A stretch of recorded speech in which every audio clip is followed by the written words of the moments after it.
one that I like a lot. Again, it's one that I've sort of come to appreciate more later in life, is actually the Iliad. So the Odyssey and the Iliad, 8th grade, 9th grade, prime time for English teachers to ask you to read this. And the Iliad in particular, I didn't get as a younger guy. Odyssey was very clear; it was all these fun adventures. But the thing that I find really compelling about the Iliad is it really sort of reveals the sort of approach to virtue by the people who invented the concept of virtue.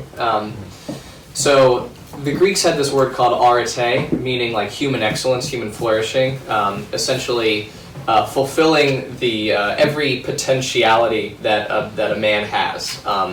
And the whole story of the Iliad is dealing with characters who are far sort of greater than the average man, and it's because of these virtues that they embody, and it brings them closer to the gods.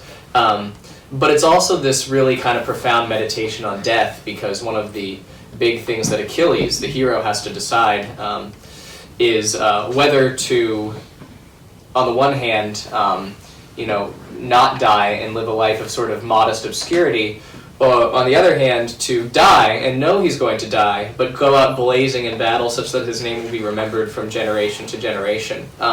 And this really sort of captures the soul of how the Greeks thought about what it means to be like excellent. And it's something that Christianity, Catholicism took and refined, and added the supernatural dimension, added the sort of dimension of like spiritual excellence, and created really the separate dimension of moral virtue. Whereas with the Greeks, like every kind of virtue was bound up in one person, and so you couldn't really separate out one's being morally virtuous from one's being able to like kill as many people as possible on the battlefield. But it's really a book that if you can read that, and then if you can read maybe like good commentaries on that, I think Iliad's very worth giving a second look at some point, or a first look if you haven't read it before.